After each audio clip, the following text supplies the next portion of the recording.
Entonces, todo ese trabajo del esfuerzo, te va generando una competencia, una competitividad hacia ti, Sí. que dices, pues, yo si viajaba tanto y corría así, lo puedo resolver. Entonces ahí teníamos una amiga que tenía un periódico que se llamaba La Gaceta de la Sierra, Ahí en allá Tarahumara. en la Tarahumara, en Huachochi, y ahí empecé a ayudarle. Y entonces hablé a La Voz de la Frontera, me hicieron cita para el día siguiente, llegué al día siguiente, Sí. y ya me dijeron, oiga, puede ir a cubrir, traemos un problema de aviadores en educación. Y entonces hablaban de aviadores. Entonces fui a entrevistar al delegado de Lamberto López, se llama, el delegado. Y entonces algo que me dio una clave preciosa fue que mi jefe de información, De que La era Voz de la abogado Frontera. de La Voz, me dijo, el licenciado Ferrer, Víctor Ferrer, me dijo, lo que le contesten es nota. Si le dice que sí, es nota. Y si le dice que no, también. Sí. Pero sí, es un debatir entre qué es lo que vas a plantear, Sí. cómo lo vas a plantear Sí. y cómo haces que la gente cause el efecto que tú quieres.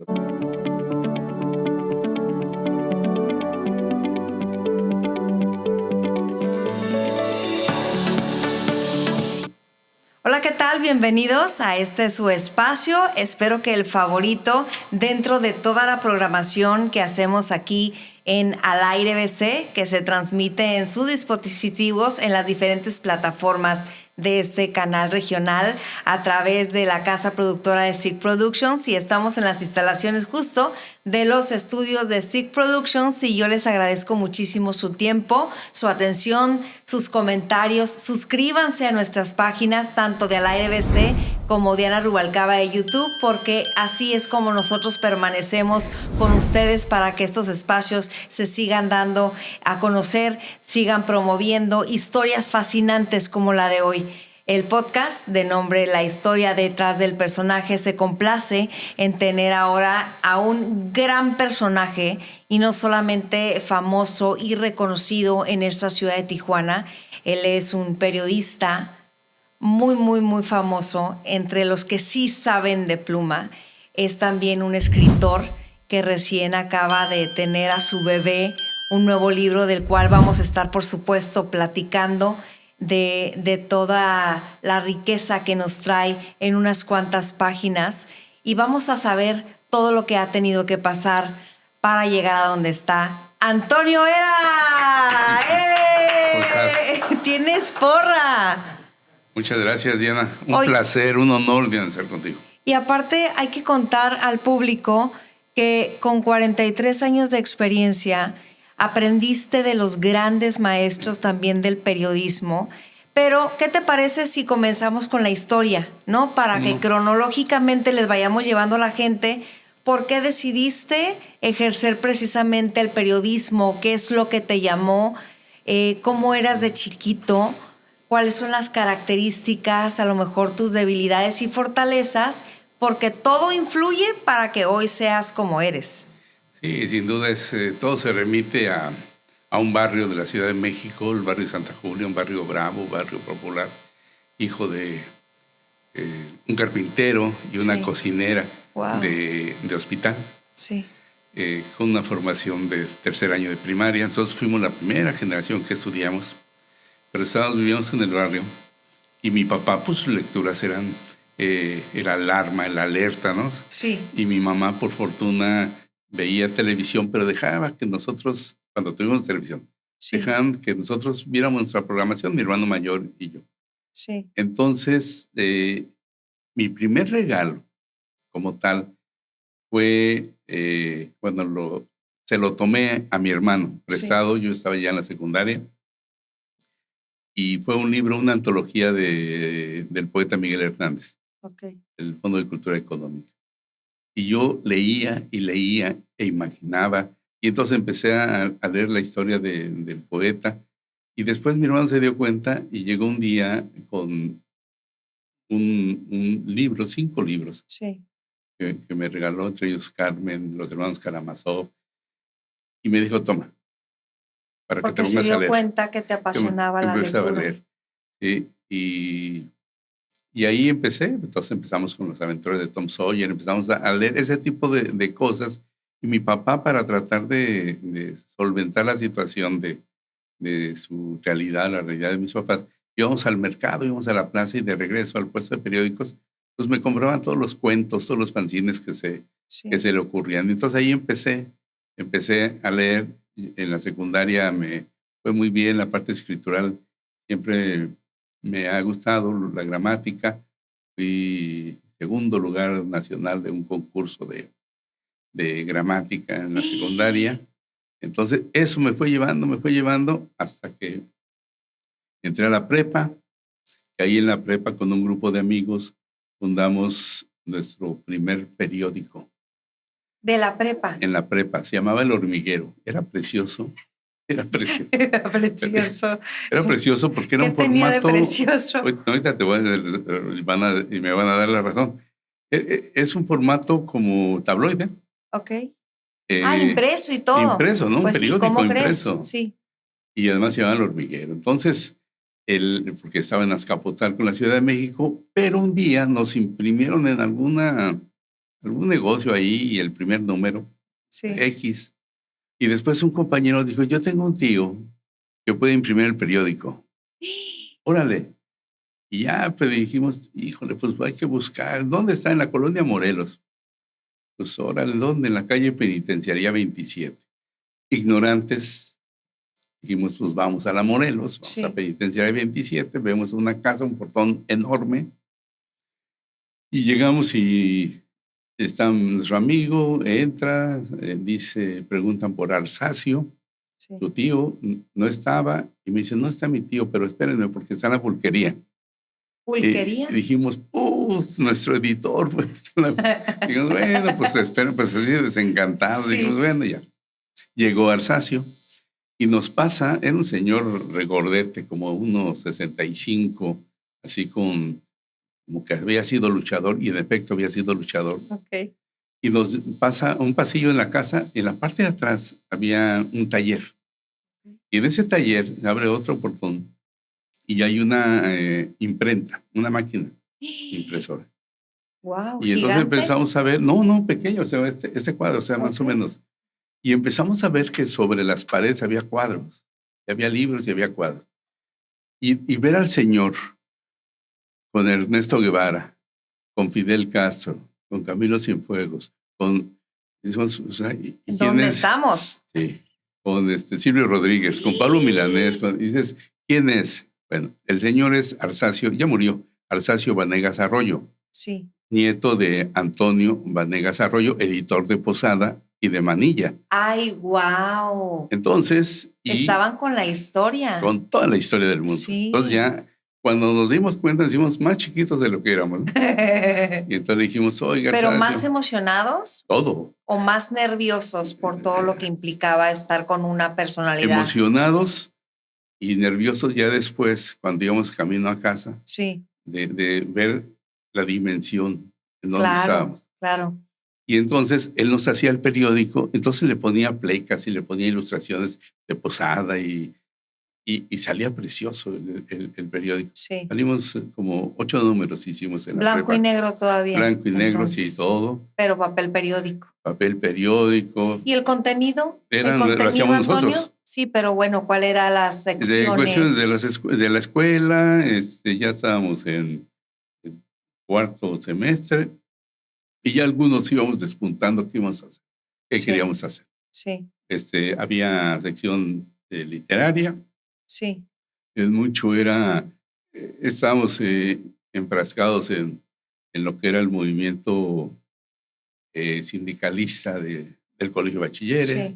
Sí. Trabajo con algunos compañeros de otras escuelas, una cuestión ya política. Sí. Y ahí nos fuimos armando hasta que terminamos la prepa y ya cada quien decidió su camino. Sí, pero con esas bases y eso, ese respaldo que queda a lo mejor como experiencia. Y antes de brincarnos a lo mejor a otra etapa, a mí sí me gustaría saber, hay que remontarnos, acá está la cámara, hay que remontarnos socialmente a lo que implicaba la vida de Antonio en un barrio bravo que pudiera ser desafiante, a lo mejor no sabemos si todos los días para ir a la escuela, dentro de las diferentes grupos, ¿no? Si allá cómo se llamaban en los barrios los grupos antagonistas y cómo poder ir limpiando esos ambientes para enfocarte realmente al estudio y a los libros. Es desafiante. Era una situación muy, muy singular porque yo tuve la fortuna de tener un padre que se hizo ganar su nombre en las calles, en el barrio. El Tom, le decían Ay, qué Tom. bonito, Tom. Tom, ajá. Sí. Y él no peleaba en las calles, él boxeaba. Él le gustó mucho el box, entonces marcaba la diferencia en alguna discusión o en cualquier lenguaje. 100% nadie se quería meter con él. Nadie. Mi mamá era una mujer muy guapa y demás, entonces hicieron un acuerdo. Sí. Le digo, a ver, Antonio, yo te enseño a bailar y tú me enseñas a pelear. Okay. ¿No? Sí. Porque ya tenían que defender a los hijos, a claro. todo lo que... Y eso fue la idea. Y papá igual le hizo con mi hermano mayor, conmigo, con mi hermana Isabel. Nos enseñó a boxear, a defendernos, mamá a bailar. Entonces, ahí en el barrio, para que no te agarraran de bajada, sí. era o aprendías a pelear o a bailar, ¿no? Sí. Tenía cierto nombre. Y a mí me tocó aprender las dos. Entonces, ya con eso. Ya con eso. Sí. La hiciste. Sí, nos veían mucho el temor de mi papá. Mi papá nunca se sentó a darnos los consejos que uno quisiera o que uno romantiza, pero ni tampoco con mucho ejemplo. Pero sí había como una orientación. O lo poquito que ustedes veían en casa. Con miedo, con temor. Decir, yo no los quiero que estén en el otro Siragüen, en otra calle, ¿no? Sí. Pasando la calle principal. No los quiero que anden aquí, o sea, nada de delito, nada de droga, o sea, nada. ¿No? Y antes las palabras y las miradas pesaban tanto, ¿no? Levantaba la ceja y ya sabíamos que arte a Troya, ¿no? Entonces, la palabra reprobar para nosotros no existía, o sea, no era... Nuestra misión era estudiar. Sí. Porque ellos no habían estudiado. Entonces nos dijeron, ustedes estudian, es lo que les vamos a dar. Es la forma también de salir adelante. Y fue la única forma. En el barrio pues me conocían, me respetaban por mi papá, me conocían y también. Y entonces empiezo a estudiar en la universidad y entré a la UNAM. Sí. Antes de entrar a la UNAM, terminando la prepa, nos fuimos un grupo de amigos, nos fuimos a la Sierra Tarahumara. ¿Para y ahí qué? estuvimos 3 meses, conocer la realidad, no sé, hacer revolución, no sé, lo que fuera. Pero nos fuimos a la Sierra Tarahumara. ¿Y tus papás le dijiste y perfecto que te vaya bien? Siempre nos hizo, mis padres nos hicieron muy independientes. Qué bueno, ¿no? Muy de se agradece. Pero hay límites, se arreglan, ¿no? Sí. Entonces siempre nos fuimos. Ya mi mamá ya después supe que lloraba porque el hijo no regresaba a los 2 meses. Claro. Entonces ahí teníamos una amiga que tenía un periódico que se llamaba La Gaceta de la Sierra. Ahí en Tarahumara. Allá en la Tarahumara, en Huachochi, y ahí empecé a ayudarle. ¡Wow! Y entonces un día... O sea, dentro de todo, unos chavos se van fuera de su casa y no aprovecharon para el desastre, para el party. Vas a aportar a la Gaceta. Sí, en la Gaceta, pero además estábamos en el núcleo del personal médico que hacía campañas, o de los jesuitas que hacían campañas, y entonces nosotros nos metíamos a trabajar y a ir a inyectar a los indígenas, a escolarizar, a todo lo que fuera. ¿Cuánto aprendiste? No, aprendes un montón. En esa época nosotros pues, ya leíamos literatura a buen nivel. Y me acuerdo que un día nos invitan, con la misma amiga Magdalena Mulia, nos invita a cubrir, ayudarles en la cobertura del 8º encuentro de pueblos indígenas de la Tarahumara. Pimas, Barojíos, Tarahumares, Tepehuanes. Y entonces de Huachochi nos vamos a Krill. Okay. Que está del otro lado en la sierra. Y en una cañada ahí se hizo el encuentro. Y entonces ahí estuvimos ahí con los indígenas de los 4 grupos. Sí. Pero además en el trayecto íbamos en una camioneta y entonces íbamos viendo los pinos grandísimos, las piedras grandísimas, las estrellas y todo.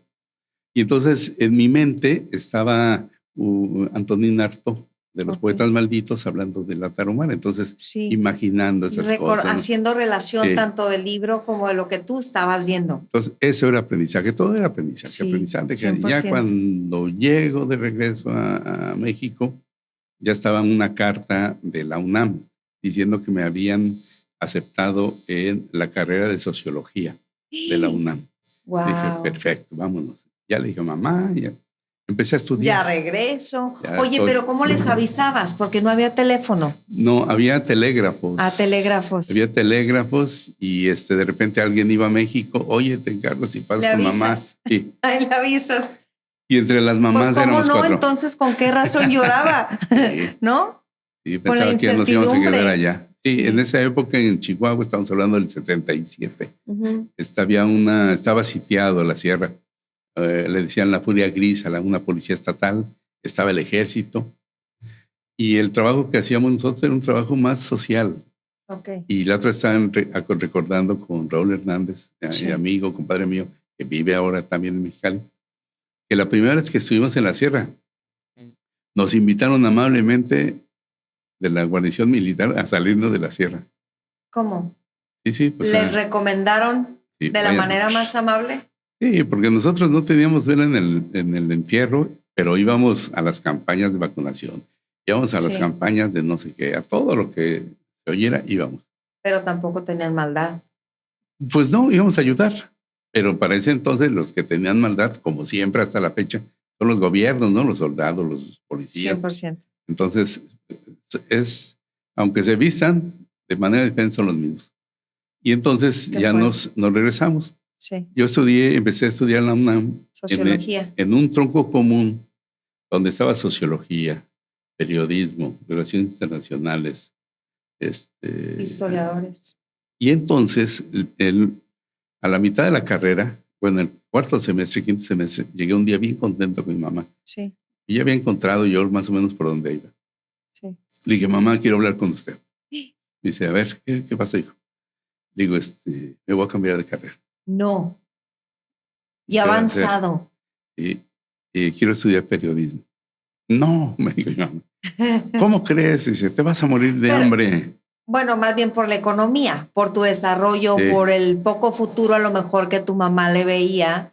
Tu mamá que pues sí, seguramente con esa sabiduría, ¿no? De querer lo mejor para el hijo. Sí, de protegerme. Sí, porque antes no era tan peligroso como ahora, ¿no? No, nada que ver. Ajá. Y entonces me le dije, entonces, pues no, hijo, termina sociología y hace lo que quiera. Sí. Entonces, después hice lo que quise porque ya me metí al periodismo.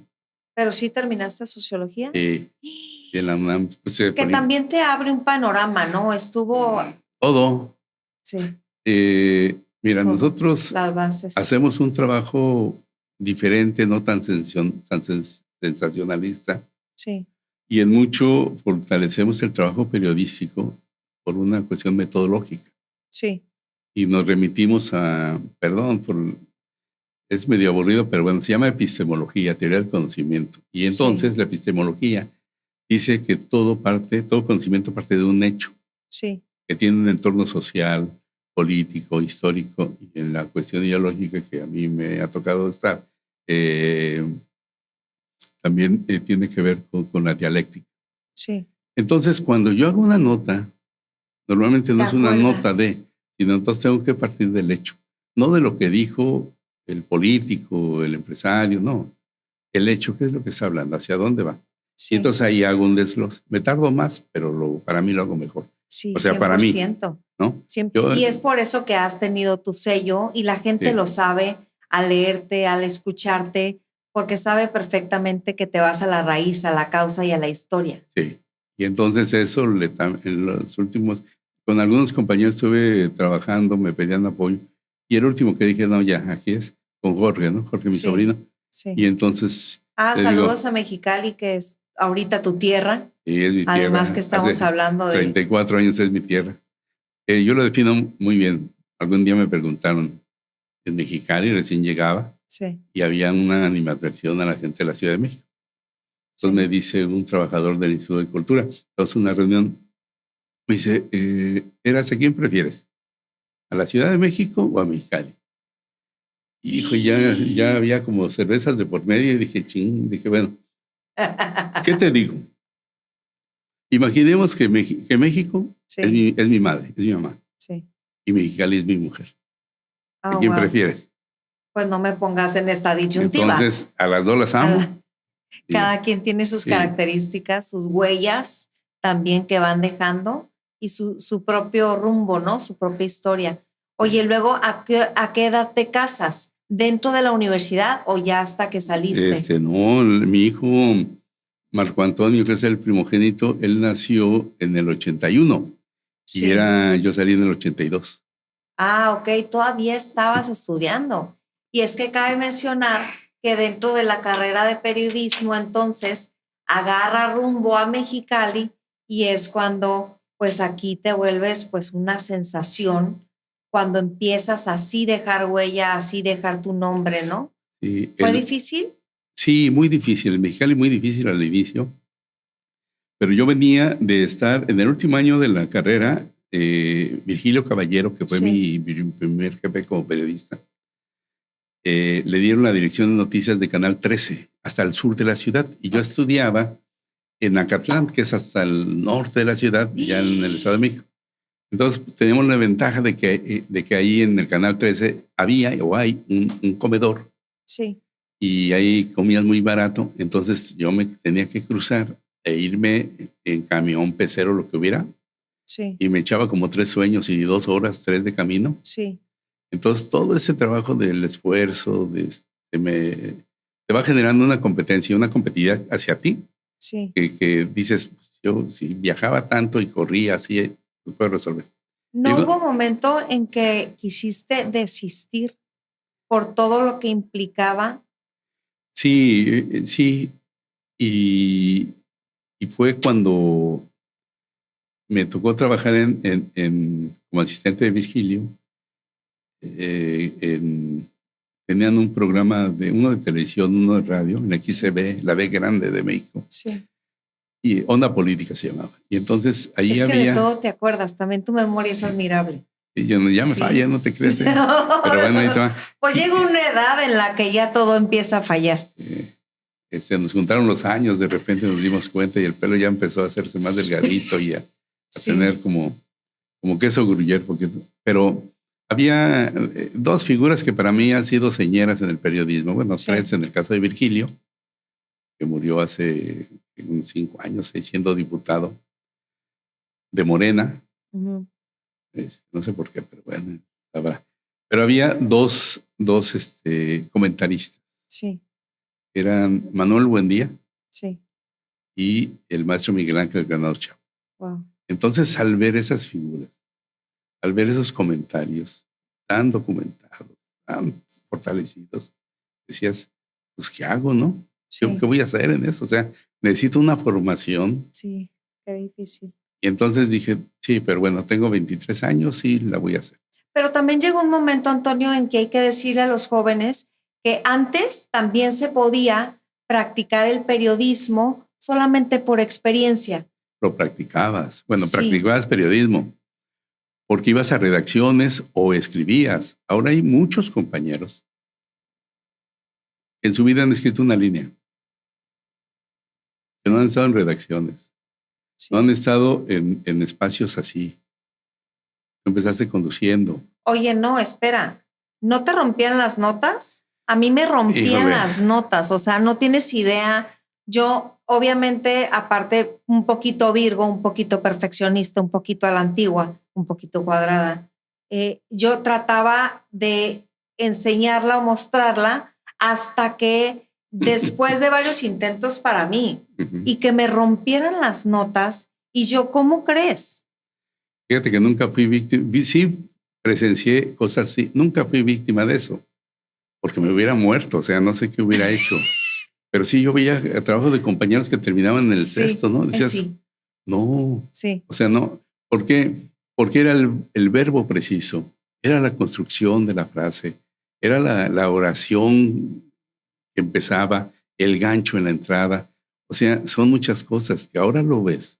Sí. Más bien ahora no lo ves, en términos generales, ¿no? Empiezan diciendo, el día de hoy, sí, espérate, o sea, Sí. y hay una lógica y hay toda una teoría y hay todo un conocimiento para redactar una nota y más un reportaje y otra es la crónica. Nadie maneja género. Y otro de investigación. Y otra es la investigación. Y entonces es algo que a nosotros, tú eres muy joven, Diana.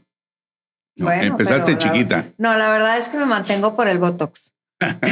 pero engaño al enemigo, pero realmente pues tengo 45, cosa que sí me tocaron también una mezcla a lo mejor de generaciones. No, pero te pero tocó trabajar en redacción. De estar taloneando, de estar redactando, de también traer tan buenas bases de escuelas del periodismo, de por lo menos contestar las 5 preguntas básicas, ¿no? Claro. O sea que ahora ya ni siquiera se las pasan por el arco del triunfo. Ahora preguntan si hay preguntas, ¿no? Sí, ahora ya nada más hay preguntas, o si no, hay réplica de la nota que dijeron o que publicaron en una red social que ni siquiera comprobamos, ¿no? Sí, no contrastan información, no se contrasta. Ajá. Pero el problema es de que solamente buenas. son replicadores de información. Ah, bueno. Dicen que son generadores de contenidos, dicen que son influenciadores de contenidos. Y no, o sea. Y no influyen a nadie. No, yo creo que en su bolsillo, acaso. O a lo mejor la diferencia ha de estar, y ahorita vamos a ir a una sección nueva, que son afirmaciones sociales o culturales en base a lo que tú te dedicas, claro, para que tú me confirmes, me desmientas esta afirmación y desarrollemos juntos, ¿no? Para saber que en base a tu experiencia qué es lo que dices. Pero una cosa es el encabezado y otra cosa es el desarrollo. Claro. Y unos ya se han vuelto muy famosos y muy expertos en solamente redactar el encabezado y que no necesariamente tiene que ver con el desarrollo de nota. No, nada. Incluso tú ves y te jala mucho la cabeza, ¿no? Sí. Y entonces dices, órale, me meto. Y al primer párrafo dices, no. Sí. No. Yo cada vez leo menos periodismo, cada vez leo más literatura, porque estoy más tranquilo con mi corazón y yo no voy a componer a esta generación o a estas generaciones. Sí. ¿No? Ellos algún día van a madurar y van a entender, y sobre todo la sociedad va a entenderlo. Que nos está faltando también como lectores, ¿no? Claro. O sea, ¿por qué dejamos de exigir? Y la política tiene mucho que ver con esto, ¿no? Los políticos. Hombre, ahorita vamos a empezar con ese lado. Eso, ¿no? Pero sí, no llegas a Mexicali entonces. En el 90. Y en el 90. ¿Y en qué medio entraste? Si venías por recomendación, porque andabas apenas cambiándote de casa, no conocías a nadie, si conocías a qué está pasando con Antonio Eras ahí. A nadie conocía. Tenía 10 años. Fíjate que llegué, por fortuna, hablé con mis jefes en México, asesoraba a un lado, era investigador el otro y demás. Entonces me liquidaron y traía dinerito para estar unos meses en lo que encontraba y sabía que iba a hacer. Sí. Y ¿Nunca te preocupó no darles el estilo de vida que tú quisieras o que tú pensabas que merecía tu familia en ese momento? Cuando empezó, el dinero es finito. Cuando empezó a mermar, dices, aguas, ¿no? Sí. Y entonces yo empecé también, muy poco tiempo, empecé a desesperarme porque yo traía una actividad muy fuerte en México. Sí. Entonces llego a Mexicali, que es otro clima, otra intensidad, otra vida, otra dinámica. Otro lenguaje. Otro lenguaje, ¿no? Entonces, y cuando yo llego a Mexicali, pregunto, ¿cuál es el periódico que se ve más, que se vende más, que lo compran más? La Voz de la Frontera, me dijo. Sí. Perfecto. Y entonces hablé a La Voz de la Frontera, me hicieron cita para el día siguiente, llegué al día siguiente y ya me dijeron, oiga, puede ir a cubrir, traemos un problema de aviadores en educación. Ya estaba el gobierno del PAN y el gobierno federal pues, era del PRI. Pues estaba entrando el estatal del PAN. Sí, estaba entrando Rufo y en México estaba Salinas. Y entonces hablaban de aviadores. Entonces fui a entrevistar al delegado de Lamberto López, se llama, el delegado. Y entonces algo que me dio una clave preciosa fue que mi jefe de información, De que La era Voz de la abogado Frontera. de La Voz, me dijo, el licenciado Ferrer, Víctor Ferrer, me dijo, lo que le contesten es nota. Si le dice que sí, es nota. Y si le dice que no, también. Claro. Entonces con eso dije, bueno, pues ¿dónde está ahora? Para empezar, ¿dónde está? Pues váyase allá a la Anáhuac, que ahí va a haber una especie así como de pirámide, y ahí está educación. Sí. Y fui, ya regresé, entregué mi nota, y salió y me dijo, desde hoy está contratado. Perfecto. Dije, ¿Y cuál fue la respuesta? ¿Que sí o que no? ¿Que no había aviadores? Digo que no había aviadores, pero yo traía lecturas. Donde decía, oiga, licenciado, pero es normal que en varios estados han encontrado aviadores. Sí. Porque son maestros. Ya le empecé a explicar. Me dijo, mira, sí hubo, ahorita no hay. Ah, bueno, entonces sí hubo, ¿verdad? Sí. Y estamos detectando. Y entonces empiezas a crear una historia. Sí, 100%. ¿No? Hasta si no te contestan, ¿no? Es también una respuesta, ¿no? Los silencios, ¿no? Sí. Y entonces ese jefe que tuve en La Voz, yo estuve en La Voz como 2 o 3 meses nada más. Ah, poquito. Pero muy poquita, te explico por qué salí. Me dijo, mire, usted viene de otra ciudad. Salga a caminar. Recorra la ciudad, siéntese donde quiera. Y todo lo que vea diferente, hágame una crónica. Wow. Y no tiene que venir el diario, el periódico, puede venir cada vez que tenga trabajo, 1 día, 2 días, o sea, no hay problema. Entonces empecé a publicar crónicas ahí en la Voz de la Frontera. Y un día me habla y me dice, ya se va a poner bueno, ya usted va a cubrir la fuente oficial, el gobierno del estado, y pues es nuestra carta fuerte ahí. Bueno, ahí voy. Estuve 1 mes, pero empezaron los problemas porque me empezaron a hablar los funcionarios. Sí. A decirme, oiga, yo no le declaré eso, ¿eh? ¿Cómo fue lo que me declaró? Pero llevabas la grabadora. Sí, grabadora y todo.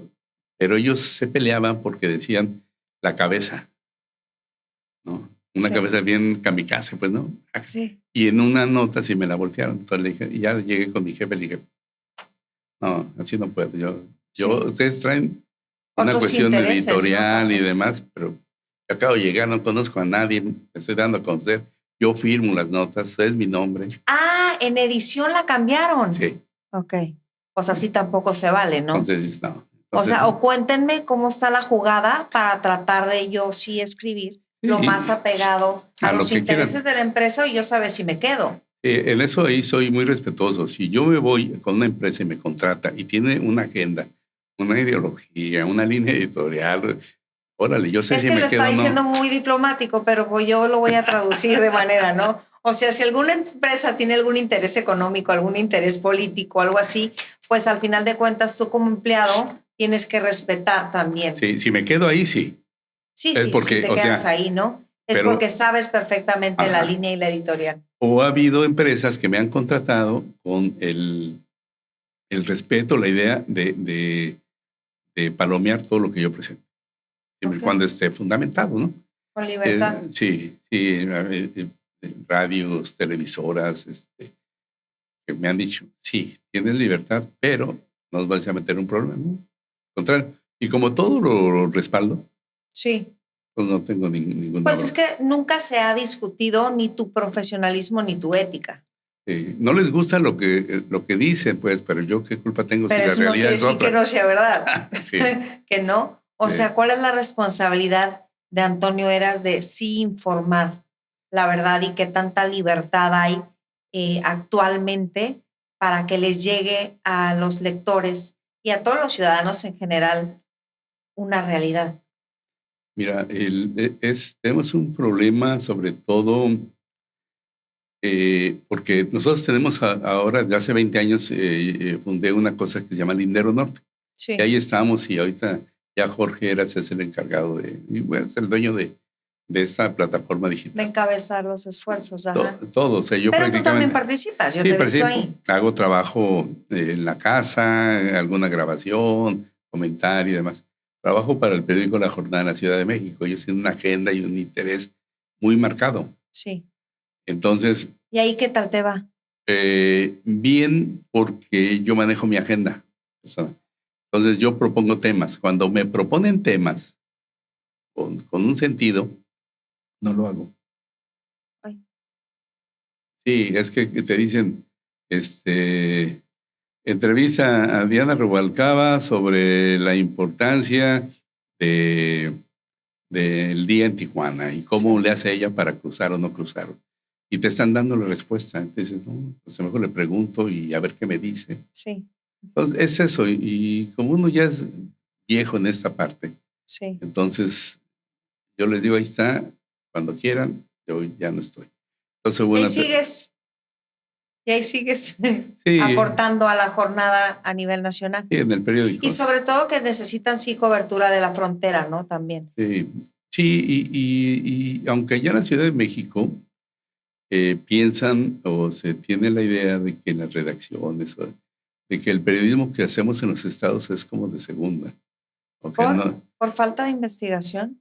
No, porque allá está el epicentro, o sea, por la soberbia de allá. O sea, sí, por la soberbia de allá. Y muchas veces cuando vienen enviados de periódicos y demás, sí. Allá agarran a los corresponsales o a los reporteros como sus asistentes. Sí. Y pues yo la verdad, no. O sea, ya soy muy viejo para eso. Y nunca lo he hecho. Sí. Pero sí, es un debatir entre qué es lo que vas a plantear, sí. cómo lo vas a plantear, sí. y cómo haces que la gente cause el efecto que tú quieres. O sea, yo nunca uso adjetivos. Yo no digo, Juan es corrupto, ¿no? Yo le explico en un párrafo por qué es corrupto Juan. De tal manera que el lector diga. Sí, entiendo perfecto. Ahí sí. Yo no adjetivo, no me meto en vidas personales, conozco muchas y muchas historias de los políticos y de empresarios y demás, pero no, eso no es periodismo. Sí, eso ya es morbo. Morbo es... ¿verdad? Hay una diferencia entre... Sí, hay morbo. Hay periodistas, o hay gente que está en medios de comunicación que son muy populares. Sí. Y hay otros que tienen prestigio. Sí. No siempre el prestigio está pegado con lo popular, ¿no? Y yo prefiero estar metido ahí en mi casa en Mexicali sin problemas. Durante mucho tiempo viví 14 años en el Valle de Mexicali. Sí. Mira, feliz y produciendo diario. ¿Y cómo ha cambiado la vida, no solamente para ti, que también eres un ciudadano ya de Mexicali, residente de Mexicali, sino el ambiente, la vida político, lejos del crecimiento? ¿Cómo ha cambiado Mexicali? Mucho. Vemos problemas que antes no había. Recién entrevisté para un programa sobre lo que era la vida en Mexicali. Sí. Al de Protección Civil, a René Rosado. Entonces, y cuando yo llegué todavía en Mexicali, la gente en verano que no tenía cooler, aire acondicionado, se dormía en el porche. En el porche de su casa. Sí, se bañaban o le echaban, rociaban las sábanas y se dormían en el porche. Los carros abiertos, con las ventanas abiertas, las casas, los cercos. Con la confianza, pues, de que así era. Sí. Y poco a poco ha ido cambiando. Poco a poco. No, eso no es producto de la inmigración, sino de la descomposición que hemos tenido en los núcleos familiares. Hacíamos una investigación, Jorge y yo, sobre la cuestión judicial, la judicialización pues, de quienes estaban en los penales. Y entonces, en un estudio que hace el Poder Judicial, que nunca lo difundieron, no sé por qué, hablaba que 7 de cada 10 de las personas que estaban internas eran nacidos o residentes en las ciudades de Baja California. O sea, no nos importan la delincuencia. Lo generamos aquí. Sí. ¿No? Y habrá un rasgo en el caso del narcotráfico que si vienen grupos, ¿no? De Sinaloa, de Sonora, de Jalisco, así. Pero en términos generales la delincuencia común, muchos son nacidos en Baja California. O sea, la que realmente sientan que te roban la mina de gas, que te roban el carro. Somos y que le afecta directamente, es gente lamentablemente de Baja California, ¿no? Por esta descomposición social y lo que llaman ellos falta de oportunidades, ¿no? Que qué fácil. Que qué fácil tomarlo por esa alternativa. Es muy Pero fácil. también a mí me gustaría saber, a la par de que ya la profesionalización o el profesionalmente de Antonio Vera estaba ya consolidándose aquí en Baja California y Antonio Eras tenían un nombre en la vida personal, ya estabas con tus 3 hijos, ¿no? O sea, creciendo, y es ¿cómo crees que para que la gente sepa también la calidad de ser humano, hoy que ha pasado un poquito de tiempo, cómo te calificas como padre? ¿Qué repetiste de tu padre y qué mejoraste a lo mejor?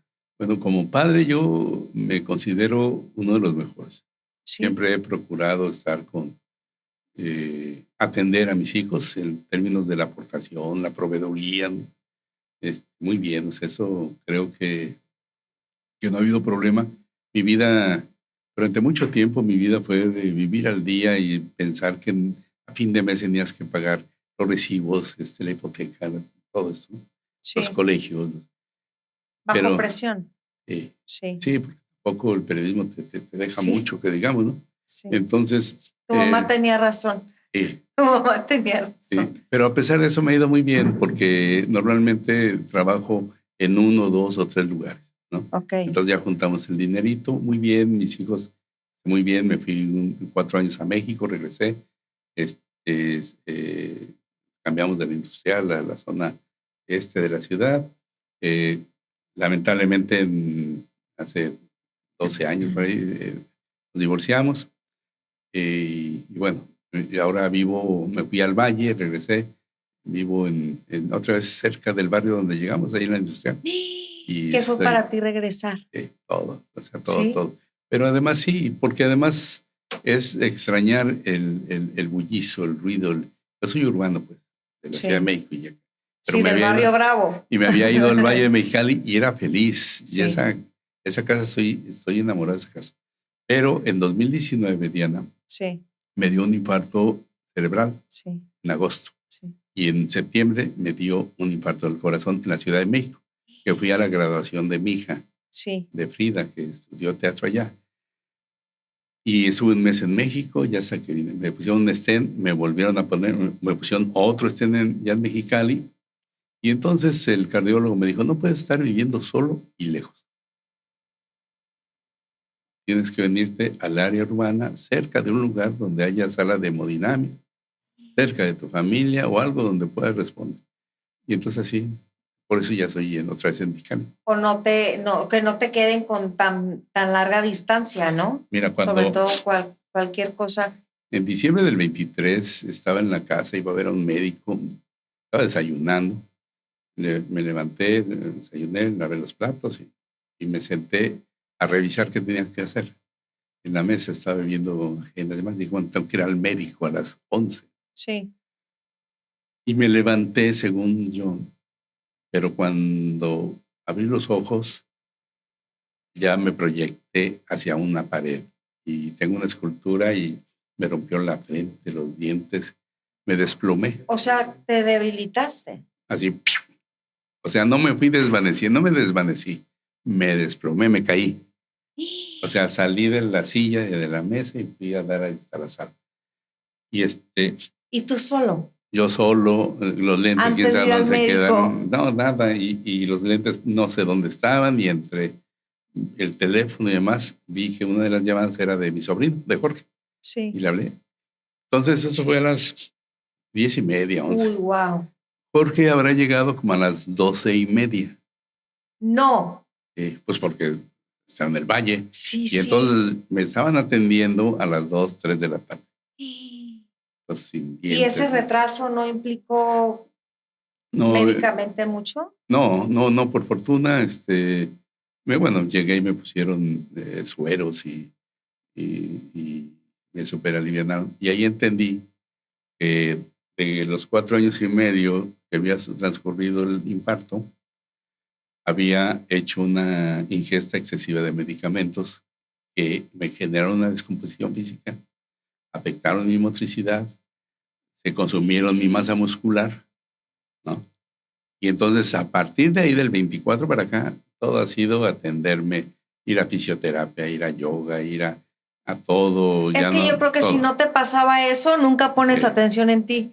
Entonces, Sí. la vida te va dando señales, ¿no? Pero y dentro de estas señales, sí quiero que no se nos pase cosas tan fuertes como un infarto, porque ¿qué pensó Antonio Eras en ese momento? Porque de repente sentimos que pues la vida sigue, ¿no? El día a día, que a lo mejor un fin va a ser muy prolongado porque te sientes bien, te sientes fuerte, porque según tu estilo de vida siempre ha predominado el estrés, entonces el mí no va a afectar absolutamente nada, es parte de mi condición humana vivir con la información siempre al pendiente, pero realmente sí estamos enfocándole mucha atención a otras cosas que no sean nuestro bienestar. ¿Qué pensaste? A nosotros mismos. A nosotros Ese mismos. fue un sábado. Un sábado estaba en Coyoacán, en casa de mi hermano y sobrino. Y en esa época participábamos en una asociación civil de prevención de abuso sexual infantil. Y me habían convocado para una sesión de fotografía, para empezar a hacer campañas pues, para la prevención. Y me vio tan mal Vivaldina que me dijo, la directora me dijo, Vivaldina Jaubert, me dijo, oye, vete a descansar. Tomaron fotos, yo tengo fotos de eso. Y vivíamos muy cerca, pues. Después de las fotografías. De las fotografías fui, llegué y me acosté y me puse en pijama. Dije, oye, la función de mi hija, ¿no?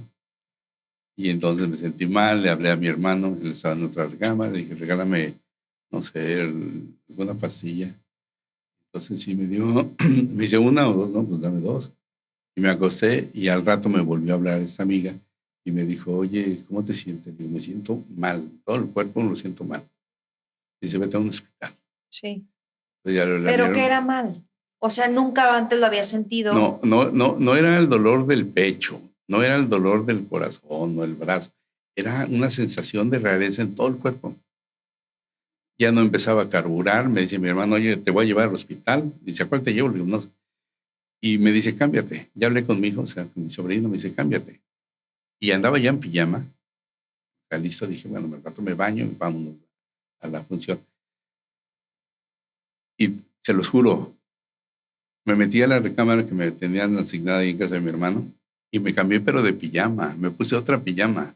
O sea, también te afectó. Ya no estaba. Sí. Entonces me llevó y su hijo le dijo, bueno, al hospital. Como que era una pijama nueva. Al hospital que está enfrente, ¿no? De Los Ángeles. Sí. Y ahí me di cuenta, cuando llegué, me le dijeron a mi hermano, viene infartado. Me pasan a la sala de hemodinamia y le dicen, oiga, ¿se va a atender aquí? ¿O a dónde lo trasladamos? ¿No? Por todo lo que implica, ¿no? Sí, claro. ¿Estás seguros? Oye, si me puse pijama, ¿tú crees que voy a poder decidir esto? Entonces, yo no oí lo que le dijo la muchacha y le dije a mi hermano, oye, dile que me estabilicen y yo me regreso a Mexicali. O sea, no te preocupes. O sea, Dios función, pues cero. ¿Cómo crees? Y me dijo mi hermano, vienes infartado. Espera. Salió con mi sobrino, me dice mi hijo que sí, que se va a quedar aquí. Me suben al quirófano y el anestesiólogo se pone a platicar conmigo porque es una operación que tienes que estar despierto. Y entonces me dice es el monitor y me dice, su infarto le dio como a las 3, 4 de la tarde.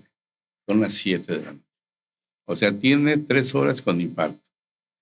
Si se hubiera tardado más, ya no lo estaríamos contando, señor. Digo, ¿cómo? O sea, es que yo pensé, no.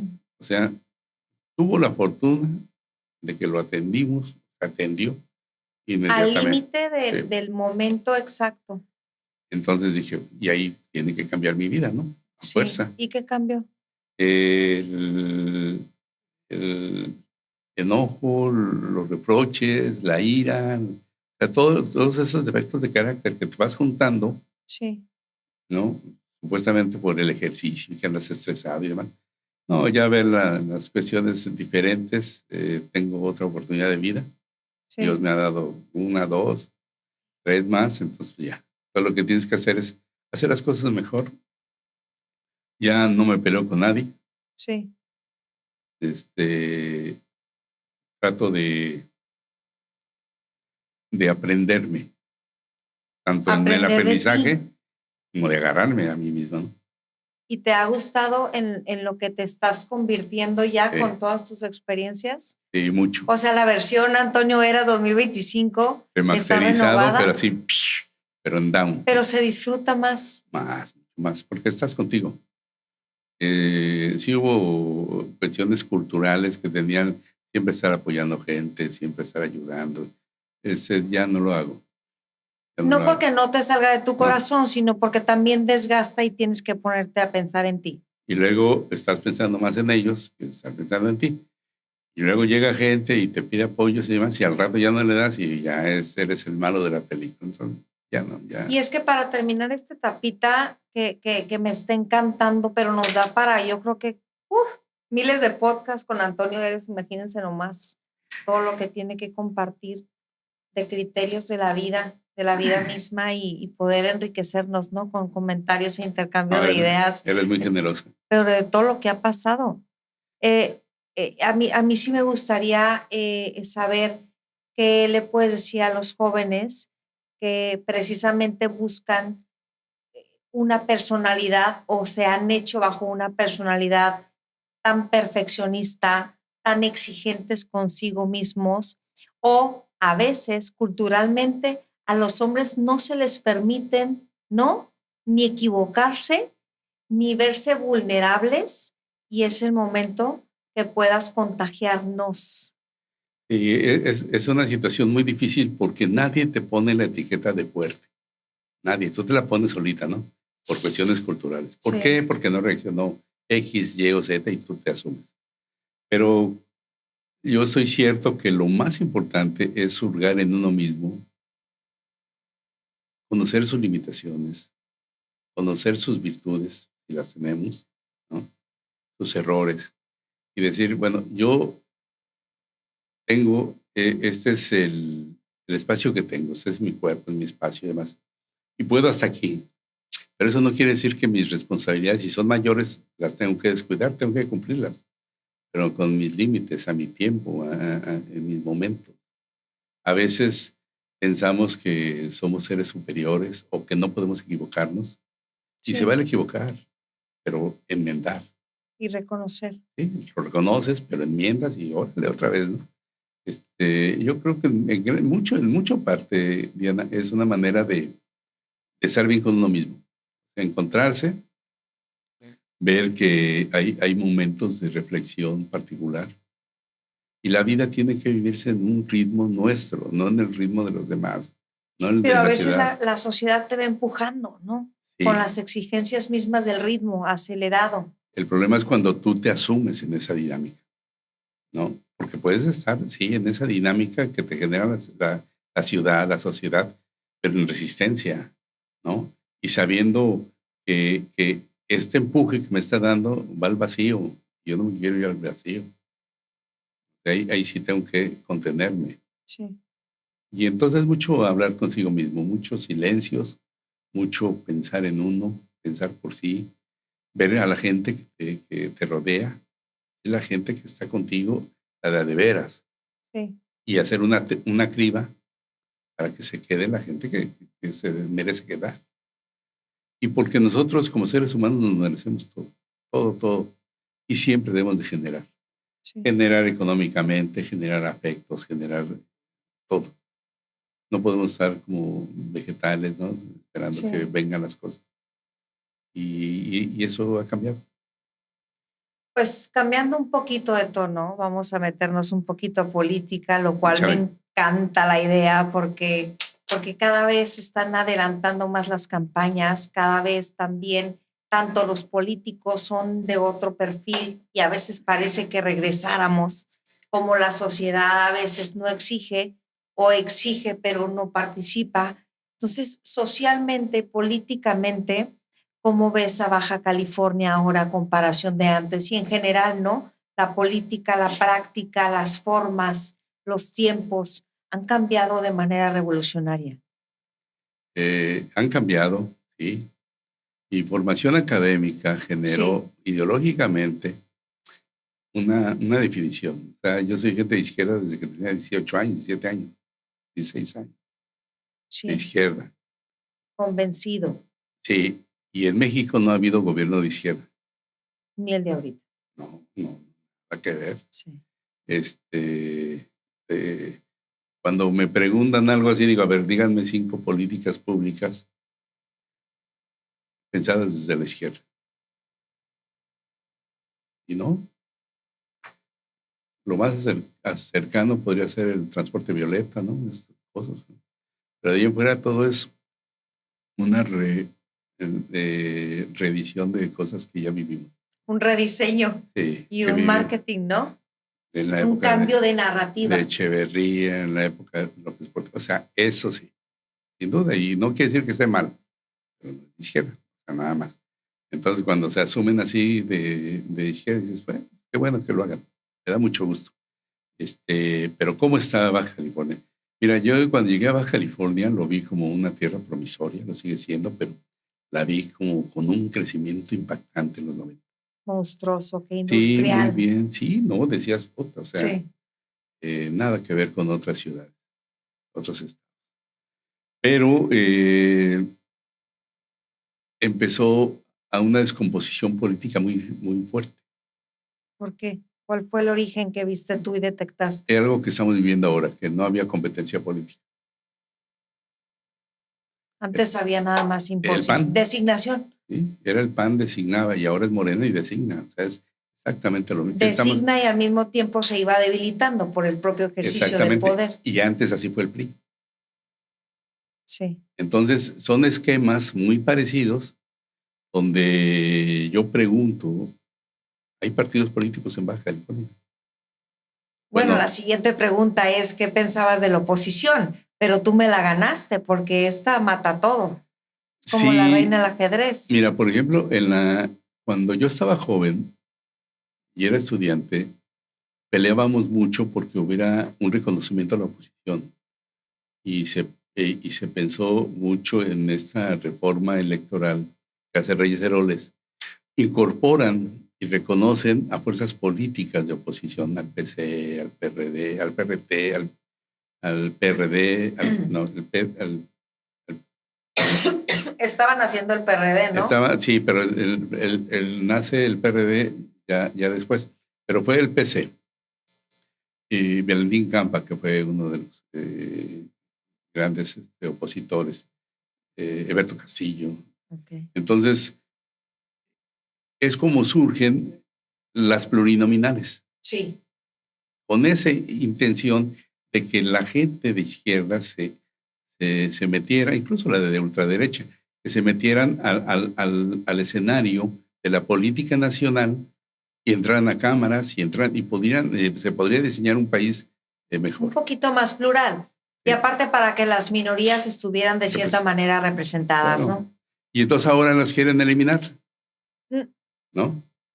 Cuando el origen del grupo en el poder es el plurinominal. Sí, sí. ¿No?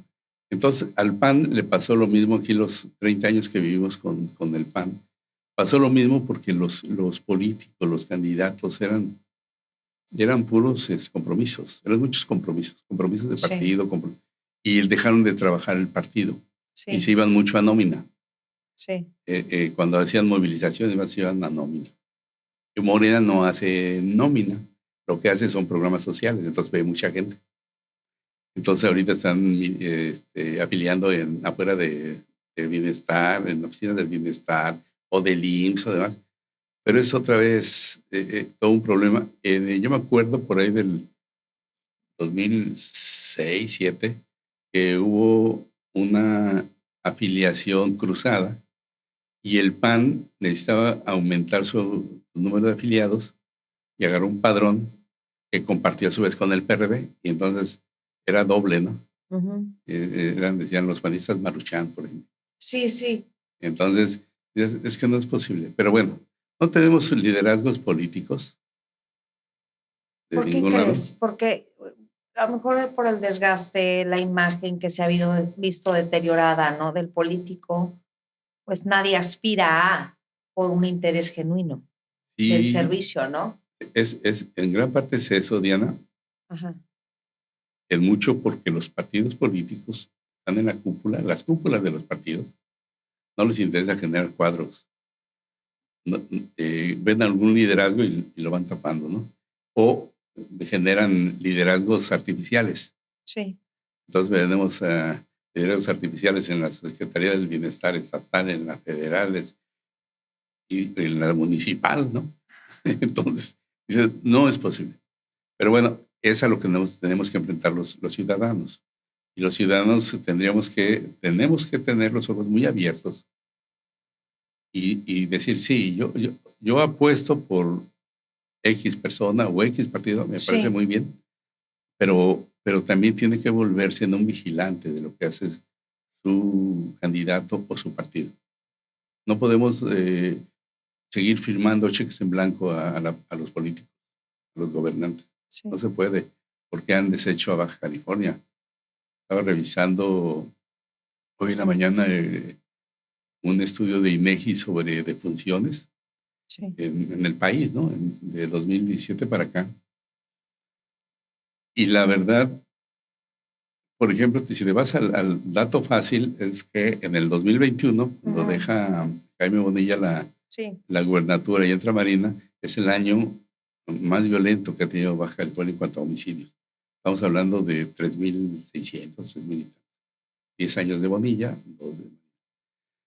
Pero en el periodo, el último año de Osuna Millán lo deja con 500 homicidios. Sí. Después de aquella crisis del 2008, 2007. Sí, sí. Bueno. Y entonces, en el periodo de Kiko Vega, se triplican los homicidios en Baja California.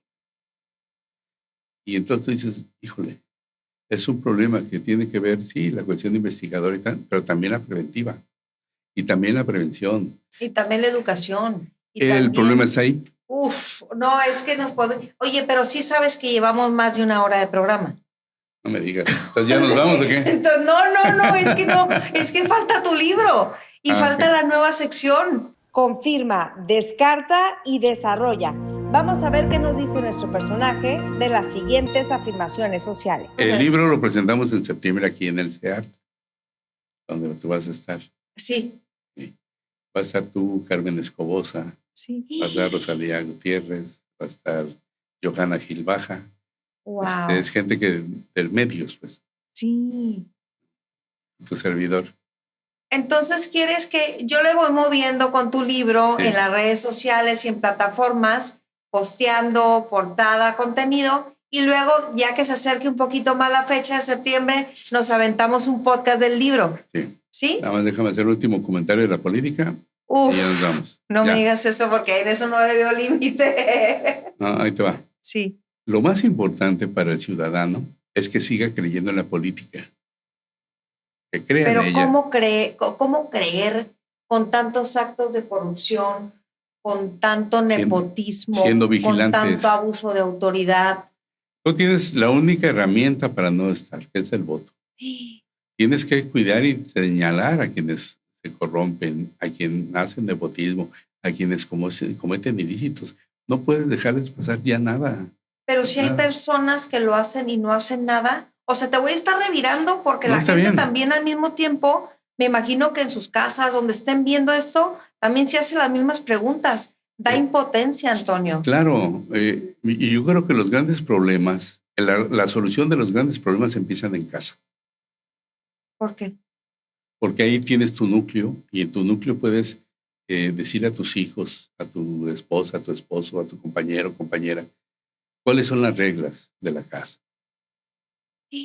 ¿No? Y cuáles son las reglas hacia afuera. Y es ahí donde puedes incidir en las cuestiones de la escuela, pero el comportamiento viene desde ahí. Y exigirle sí a la escuela. En estos protocolos uno se pregunta, ¿quién se va a hacer cargo de la seguridad y de la integridad de los niños de Baja California en los centros escolares? Maestros. La gobernadora. No, bueno, pues La empecemos por secretaria. quienes están atendiendo físicamente. Los maestros, sí. La directora, la inspectora, Lo inspecto. el sindicato Sí. o nadie. Entonces nosotros necesitamos decir, señores, hagan protocolos de veras. ¿Quién se responsabiliza de mi hijo? Yo de mi hijo me responsabilizo en el trayecto y en mi casa. Bueno, te voy a poner una radiografía que también lamentablemente tienen muchas personas aquí en Baja California. Por el ritmo de trabajo y las exigencias de la vida económica, sobre todo, tanto papá sale a trabajar, ¿Sí? Si es que hay papá y mamá en una casa, ¿verdad? Como mamá sale a trabajar.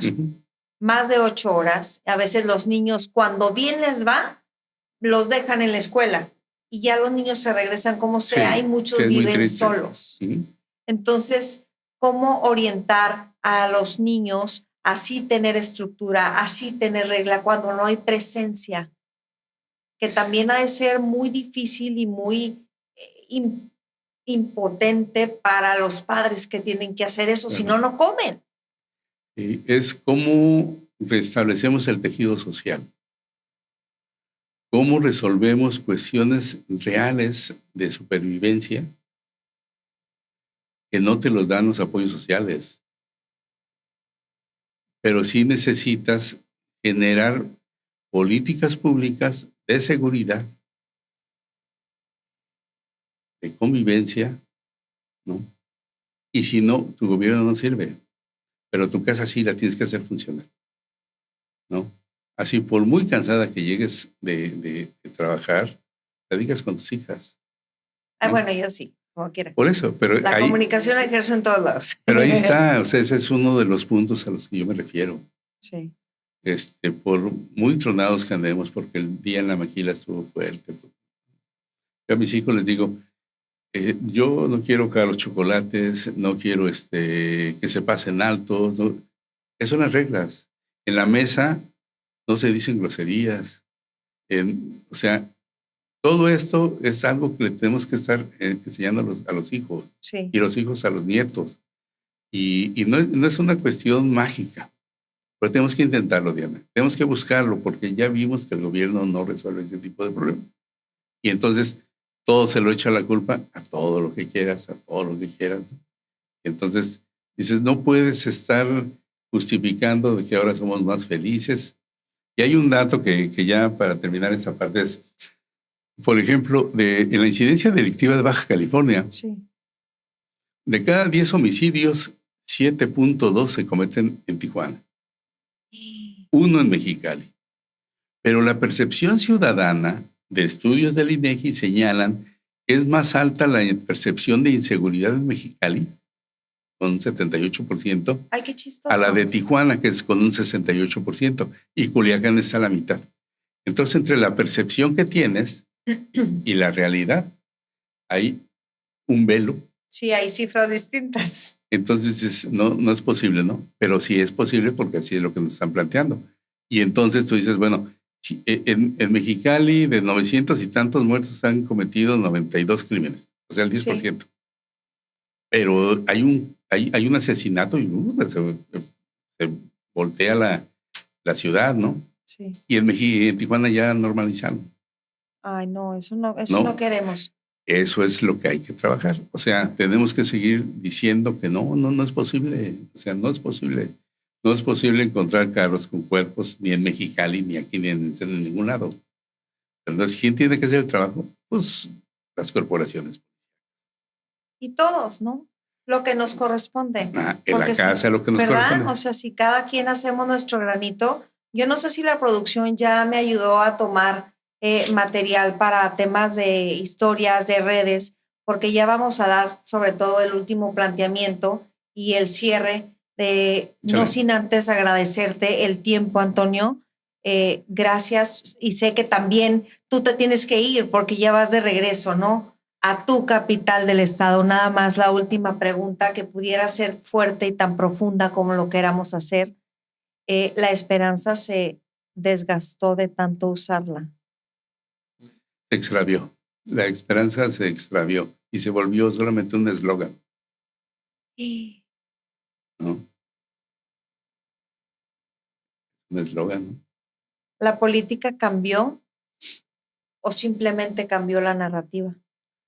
Las dos, la narrativa hizo que la política hizo que la narrativa fuera de dientes para afuera.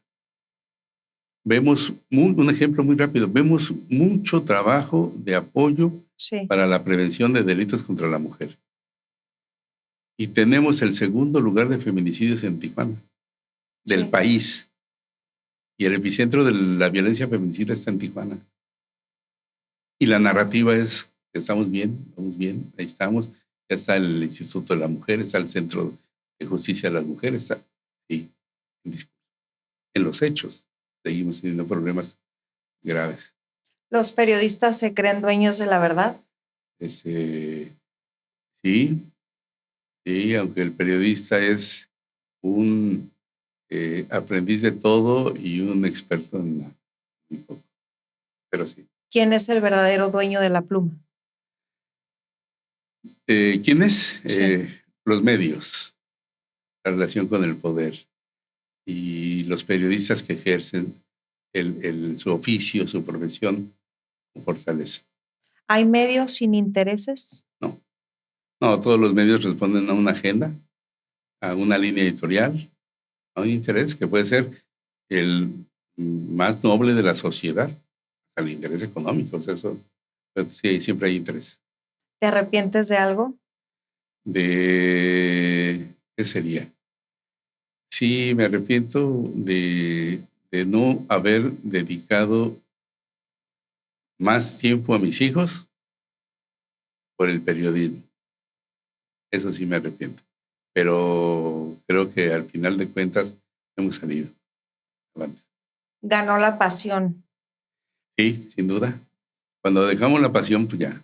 Pero tú estabas enfocado también en ofrecerles por medio de esa pasión un mejor estilo de vida. Sí. O sea, te digo que salimos avantes al final. O sea, de repente, cada uno de los tres tiene su lectura, ¿no? De más a menos, pero sí, creo que viven bien, vivo bien, tienen formación los tres, son gentes de bien, ¿no?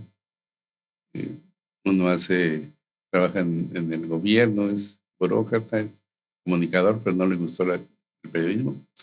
El otro es ingeniero, sí, vive aquí en Tijuana, y la otra es actriz y vive en la Ciudad de México. Pues saludos a los tres. Y bueno, qué fortuna de tener a un papá, un ser humano, un profesionista y alguien por el que yo la verdad admiro muchísimo, que a lo mejor tú no sabías, pero tener a Antonio Heras aquí me llena de emoción tremenda porque es un maestrazo de la vida y de la pluma, tener 43 años de experiencia de profesionalismo y me gana la emoción porque yo sí dejo salir este lado humano que me encanta conocer, ¿no? Es que has encontrado la verdad, y se lo digo así, la verdad, encontraste un espacio, un tono muy, muy, muy adecuado a ti, que además aporta, porque lo que yo he estado viendo de ti vale mucho la pena. ¿Por qué? Porque eres una periodista formada, que aportas, no eres una improvisada que agarra un micrófono. Y entonces eso te genera valores, te da valores. Y entonces veo fotos con tu familia, veo fotos con los amigos y veo el podcast y dices, órale. Y la verdad, no estamos así como de tocaditas, pero yo te admiro, Diana, siempre te he admirado. Uno escoge a sus periodistas. Sí. ¿No? Yo no sé, yo no soy quien para decir quién es periodista, ahí sí no sé. Pero sí sé quién no es periodista. Y mis amigos son periodistas. Muchas gracias. Ya te tocará. Hay que hacer la dinámica con la gente que te toque estar de este lado. A ver si tus preguntas son tan matadoras como tus columnas. Lo que pasa es que yo tengo un principio, es que cuando yo invito a alguien a mi casa, sí, lo invito para que se siente y se sienta bien. ¿Y te sentiste bien ahora? ¿Cómo no? Qué bueno. ¿Cómo no? No hago entrevistas matadoras. Ok. No, mejor no hago. Sí. O acaso. Pero cuando es así, no, al contrario. Ay, muchas gracias. Al contrario, Bendigo el gracias. momento en que Dios nos puso en el camino en este restaurante ayer. Y había una columna, no sé qué era, había una columna que no nos dejaba ver, pero ahí sí. Pero aún así nos encontramos Sí. y nos diste el libro. Muchas Gracias, gracias, Diana. muchas gracias. Gracias, Esto fue gracias a usted. la historia detrás del personaje, parte de la programación de todo el canal de Al Aire BC. Muchísimas gracias por su tiempo.